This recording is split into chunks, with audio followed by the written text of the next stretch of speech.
how do you feel about the PS reshuffles that has been going on? Well, by and large, it has affected government operations. But you know, as the constitution states that the president is the appointing authority, the president has a right to appoint who to work with and who not to work with. So I think at his will, the constitution gives him more power to appoint who in which place. But I just want to urge His Excellency the President that this has really affected government operations. Because you find when a permanent principal secretary was in a certain ministry, he or she had started implementing certain policies. But when you change, when another one comes, I think we'll not understand the content on what to do next. And this has derailed service provision, especially to the Kenyan people. And you find that today there is a lot of antagonism between the citizens and the government because of service provision. So one thing I just want to add the president is that to at least maintain those whom he has appointed, to ensure that he appoints people who are qualified in those sectors and also focus on implementation, focus on performance contract on those people, quarterly, semi-annually, after 9 months, and also annual. Have they delivered? Are Kenyans feeling?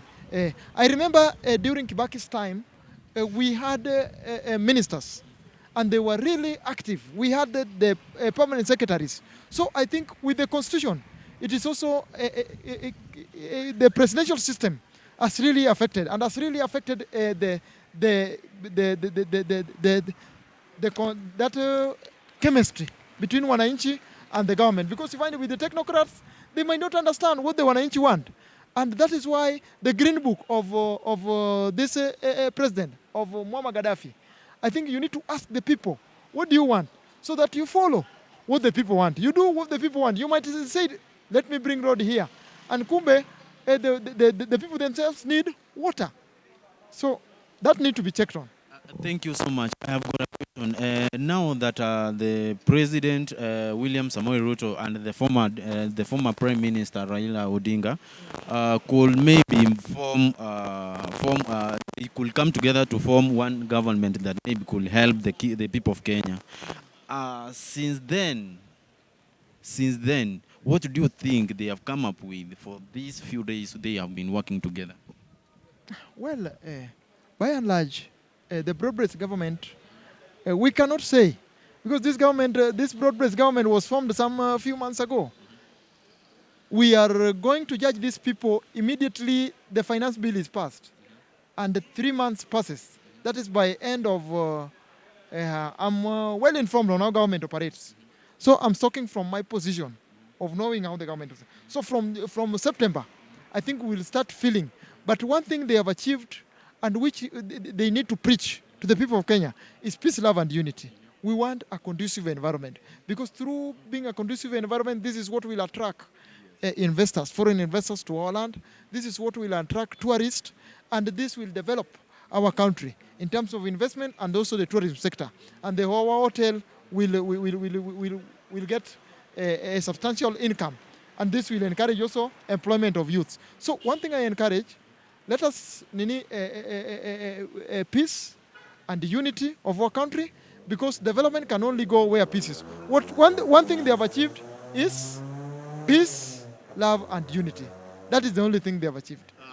As a patriotic country, do you subscribe that maybe the president and Raila Odinga come 2026, they will at the position of maybe Raila still supporting the president? Well, it doesn't matter whether Raila support the president or they work together. One thing which we need as Kenyans, which will make Kenyans elect this government, is when the government delivers. If the government delivers and gain that social capital, which it was elected with in 2022 general election, people want service delivery. We want a well-performing public service. We want a well-structured security system of this country. Our borders and Kenyans must also be secure. Kenyans want jobs. We want a manufacturing sector to thrive. The products which are being produced in our farms, we want them to be manufactured here. processed here so that our people consume, and some to be exported.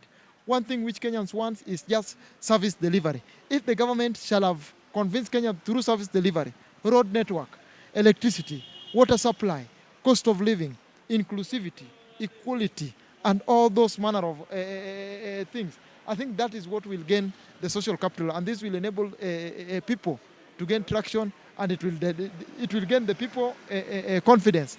That is what will elect them. It doesn't matter, because Kenyans have now woken up. It doesn't just rely on support on a leader. People want service delivery. Youths want jobs. People want jobs and things like that.